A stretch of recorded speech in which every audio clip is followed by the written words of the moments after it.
My name is Jamie Piles. I joined Samaritan in December of 1996. We were homeschooling our kids, and we were already thinking outside the world's box, if you will. And I saw a little tiny classified ad about this new kind of idea I'd never heard of before. My first reaction was, that's the kind of thing that we would do, isn't it? And so I finally called the number, talked to them, and the more I asked them questions, the more I liked their answers.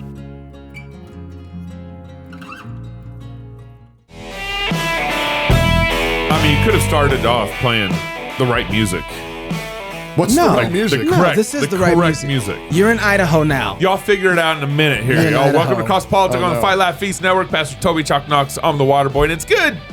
You know, get it all out now. It's good to have another Texan on the show again. Right, you know what I'm saying? That's what this is about. You know what I'm saying? Oh my goodness. Discover why more than 1 million people use the free Olive Tree Bible app as their go-to for reading, studying, and listening to God's Word. Start by downloading one of many free Bibles and start taking notes, highlighting verses, and bookmarking your favorite passages. You can read at your own pace or choose from a large selection of reading plans, including the Bible Reading Challenge, which originated here in Moscow, Idaho. When you're ready to go deeper into your studies, Olive Tree is right there with a large selection of study Bibles, commentaries, and other helpful study resources available for purchase. There's also an extensive bookstore that allows you to build your digital library one book at a time, and Olive Tree's sync technology lets you pick up right where you left off on your tablet, PC, or phone and get right back to studying on another supported device. Now, here's the best part. You can start with the Olive Tree Essentials bundle for free. Visit olivetree.com/FLF, olivetree.com/FLF, and download it today. You know, that's really simple. You can support us by downloading the app and getting like a free bundle from Olive Tree. That just is so simple to do. You want to know, you want to do something, do that. Right. Yeah, but download a Bible. Download a Bible. JP Sears is someone you may have heard of, YouTuber. I remember him talking about like vegan stuff like back in the day. Comedian, speaker, and author of a brand new book from Brave Books, one of our... Who's at our conference. Actually, just recently we had them at our conference. Brand new book entitled Chomp, Chomp, Chomp. JP, thanks for joining us on CrossPolitic. What's up, guys? Well, thank you for having me on. And also thank you already for doing the shameless plug for my book. Buy it now. More than happy to be on with y'all. So you got to tell us about Chomp, Chomp, Chomp. I mean, did you write a kid's book because you couldn't write an adult book? As a proud member of the illiterate community, I feel as though reading is very uninclusive to people who don't want to use their brains and do their own thinking. So let's do a heavy illustration kids book. Is it all pictures? The reason for it, it's not too far-fetched. I mean, anyone who's half awake knows one of the biggest problems in the world, challenges, I would dare say forces of evil, is groups and agendas going after the minds of children. And it can, what's happening in schools, Hollywood, and it can be anything from, here's this gender theory we want you to understand, kids, or critical race theory, or teaching kids not to believe in objective truth, teaching kids to question their own God-given bodies. So nonetheless, I'm a father. I get passionate about protecting kids. So I see that as a problem. But not only do we need to protect kids from those forces, we also need to provide positive solutions to kids that help instill good morals, good values, pro-America, pro-God. So the children's book is a small contribution to that. And in it, I've, in the, entertaining, engaged children's story, I've embedded the message. It's the number one message. If I could only teach my son one thing, it would be always do your own thinking, be in touch with your heart, and have the courage to let your actions be emanations of your heart and your own critical thinking. So I wanted to bring that message to families all over the world as well. So that's why I wrote the book. And also, like I probably can't write an adult book. It's okay. He answered the whole question. That was really good. I really appreciate him actually taking that question seriously. Sorry. No, well, I mean, JP, we just got off of a few years during COVID where it seems like that particular message was something that we realized that like nobody, like everybody, people really weren't courageous. Like people like left their brains at the door and just took the narrative. I mean, I'm sure that's got to be something in the background here of why you're writing a story like this. Well, 100%. In the context of a child's world, when they're not following their heart, when they're not doing their own thinking, or they don't have the courage to let their actions be expressions of that, for kids, we say that's peer pressure. They've succumbed to peer pressure, and that's in this book. But the past 3 years, what we've seen with adults is adults who don't have the courage or they're in touch with their own critical thinking, their heart. And I think, by the way, our heart, that's where God speaks to us from. So adults who are succumbing to peer pressure, that's called obedience. And we've seen a heck of a lot of that over the past few years.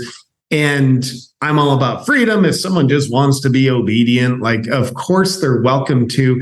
However, I think what we probably know, and it needs to be said, nobody is going to have a happy life, a meaningful life, feeling on purpose, being fulfilled if they're just obedient, if they're just doing as they're told. You know, I think our brilliant God-given minds and our amazing heart, those are the resources we want to connect with to have in the driver's seat of the vehicle of our life, because those are the things, our heart and our own mind, those are the things that will allow us to, on the whole, have a happy life filled with meaning and fulfillment. JP, I'm sure like you, maybe not, but like this last probably 2 years, 3 years, we've been canceled or suspended by YouTube frequently. In fact, Vimeo just last month canceled our contract with them because we're Christians and we're political and we have honest conversations. How, I particularly, I knew some of your vegan stuff before, but particularly during COVID, I found you and your videos on where you're wearing the life jacket and some of your COVID videos what's the hate mail like? What's the cancel culture like with you? It doesn't seem like you have as much of a problem on existing on YouTube than we have. What's that like? Yeah, I'll give you a couple bullet points on that. One, I'm asked fairly frequently, and I ask myself this too, like, how in the heck am I still on YouTube? And I think there's a couple of reasons for that. First of all, I'm aware of what the hot button subjects are that can get you deplatformed. I'm not worried if I have videos demonetized, like I don't really care about that, but like being deplatformed, like that's something I want to avoid if it's possible, because YouTube, amongst the other platforms, that's the way I get to connect with people. So I'm aware of what the hot button subjects are. And here's an advantage I have being a comedian. I'm a creator. So I have to just consider what are creative ways I can say what I need to say without saying it literally, where the risk of being deplatformed would be high. And, example, you mentioned that life jacket video where if people saw, you realize, oh, that video is not about life jackets. It was a creative metaphor and analogy of speaking of the pharmaceutical mandate agenda. So this is kind of like where you're lucky, where creative thinking isn't really present in our country. So you can do this highbrow comedy and get away with it. Or lowbrow. Being a comedian, if I was a doctor, which I assure you I'm far from it, but if I was a doctor, I'm going to just say things in a straightforward way that's appropriate for doctors. Being a comedian, I can, metaphors, analogies, satire. It's very helpful. But lastly, you mentioned cancel culture in general. Largely, I look at cancel culture as something that only works if you consent to it. Now, it's one thing, cancel culture, like if you're kicked off YouTube, that's one element, and that stings. do my best not to be kicked off. But as far as the rage mobs of cancel culture, trying to intimidate people into apologies, trying to silence them, trying to get them to change, that cancel culture only works if someone consents to it. It's a consensual relationship, and how people tend to consent to cancel culture is through fear. Fear is the wedding ring that unionizes someone with cancel culture. Mm-hmm. And specifically, if you fear what cancel culture could take away, if you fear losing what they could take away, now you're controlled by them. You are in a relationship with them. But if you don't fear what could be lost through cancel culture, you're not controllable. And you see people like Jordan Peterson, Dave Chappelle, like they don't fear what cancel culture can take away. And I personally, I ground that so I don't succumb to the fear of it. I ground that and just reminding myself what's most important.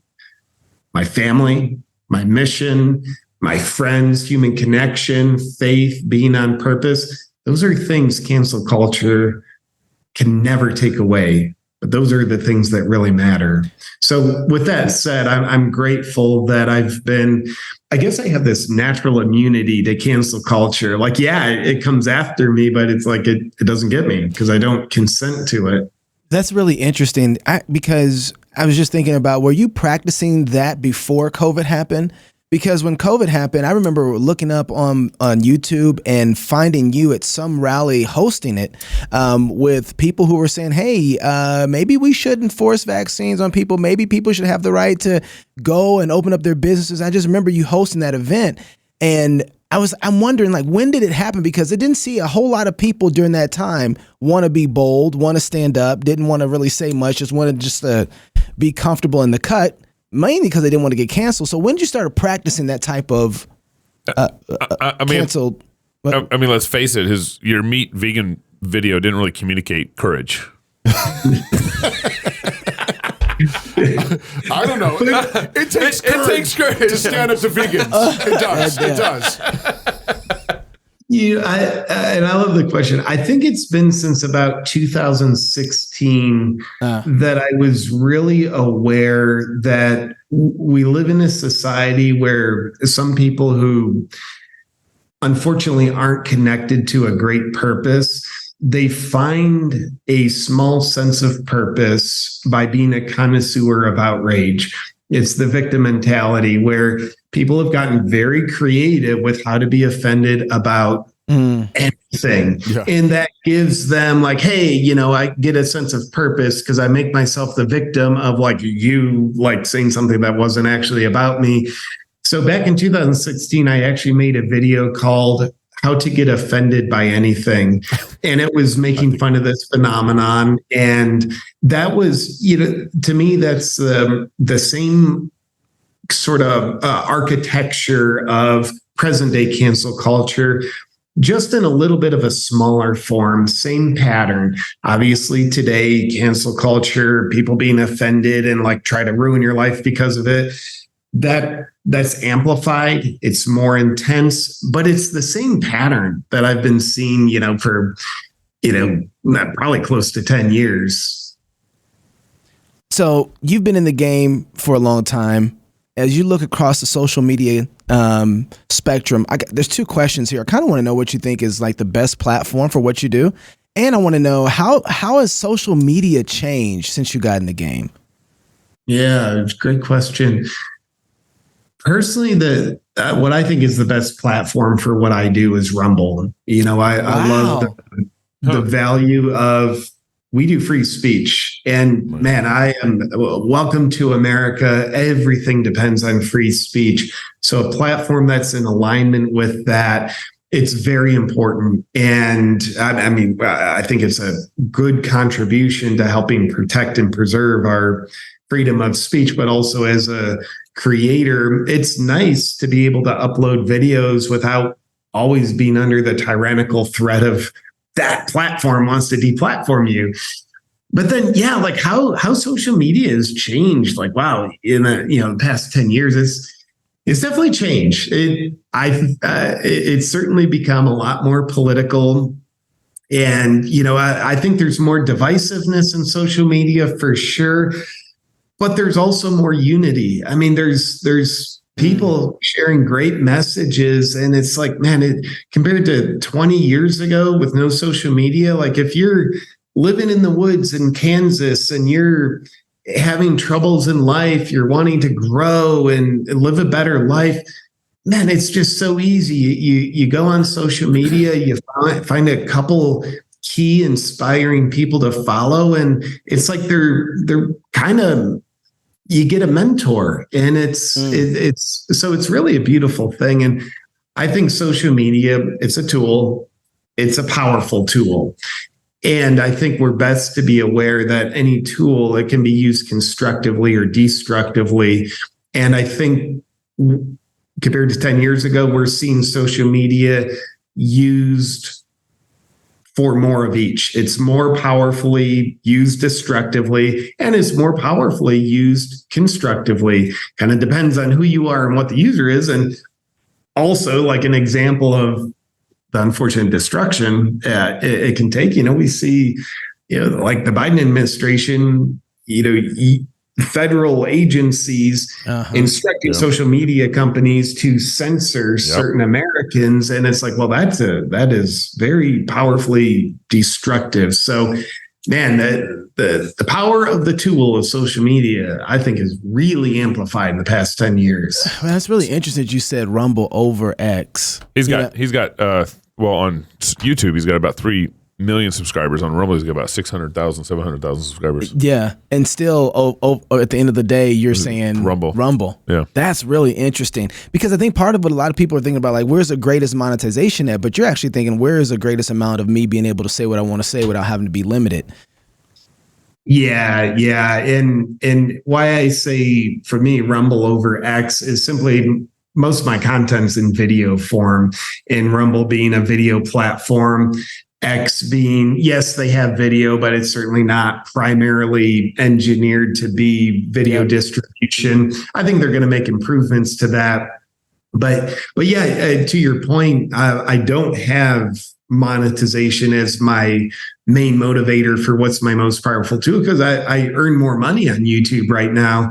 Yet I think Rumble is actually the most important for who I am and what I do, and wanting to reach people sustainably.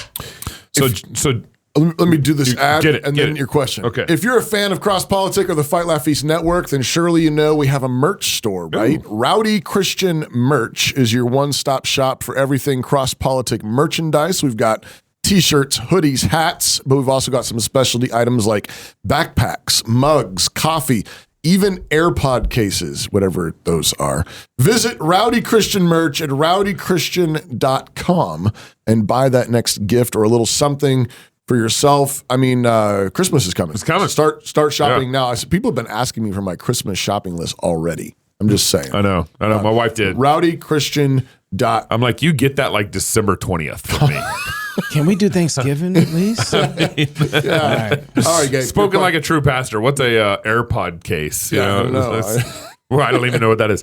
JP, so basically our thesis of the show, CrossPolitic, Jesus Lord over politics. And we did that because we started in 2016 because we thought the church did not. We all grew up Christian. Toby's a pastor. I serve as a deacon at Toby's church. Knox grew up Christian. Yep. We all raise our kids in a Christian family, and we send our kids to Christian school. I mean, like, we're what we call whiskey drinking Calvinist, if you know anything about Calvinism. Or whiskey. Or whiskey. If you don't know anything about whiskey. he's completely confused now. Yeah. And so we believe, like, that one of the central problems in America, particularly, is that we abandon God, and the church has done a horrible job discipling its citizens, its congregation, on how to apply the Bible to politics. And when you disconnect faith from politics, it was a taboo. I grew up believing, my grandpa would say this, is you never mix religion and politics, and I believe that has been like the central problem in our church, is that we've disconnected religion from politics. We've disconnected God from politics. Your upbringing, I know very little about it, but it seemed like you kind of grew up Catholic. Your dad was maybe some sort of atheist. and then you got into like health and wellness. Like, what's been your journey in all this, and where you stand now? Yeah, I share that, but first, you got me excited by a couple things. I've said this often. It's just awesome to hear it reflected. I look at all the problems in our world, America, but also our world. Sure. A lot of them seem like really different problems. I think they have one common denominator. I think at the core that's causing all these problems is people being disconnected from God. That is the number one issue. And therefore, I think that's the most important thing, to get people reconnected to God, create the connection, and then have the courage to follow the faith of God's guidance. I also have a shirt in my merch shop that says, "My politics, pro God." Yeah. Anyway, you got me excited. That's great. So my journey, I was raised, I like to say I was raised pretend Catholic. My mom's, she was, grew up super Catholic schools, but we never really went to church much when I was a kid. But when my grandfather was around, was coming to visit, my mom would take us to church and we would act like we always went just to try to make him happy. So pretend Catholic. And my dad being an atheist, that was actually cool to kind of like get a little bit of a diversity of perspectives there. And then when I was in my late teens, early 20s, I moved out to California, where New Age spirituality is like all the rage. And, I jumped into it. I think I got a lot of benefit from it. And also looking back, I could see, and there's plenty of flaws, plenty of propaganda. But now the past few years, I have accidentally gotten more Christian without even trying. And what's interesting, a number of people have shared with me that a similar thing has happened for them. Like, I accidentally got more Christian. And why I think that is, at least for myself, maybe it applies to other people, two things happened to me. One is I became a father, and that certainly changes my worldviews, Christian values. Now they just like, well, that makes a lot more sense to me now. Now that I'm a dad, you should obey the 10 Commandments. And then the past 3 years, from my perspective, evil has never been more obvious in our world. I think what's going on right now, it's spiritual warfare between God and Satan. And, when we see these expressions of evil, like usually people on the news or whatever they're doing, like acting like they're the good guys, but, the devil masquerades as an angel in disguise. So when we do our own thinking, we can assess, well, what seems evil to me? And there seems to be a lot of it.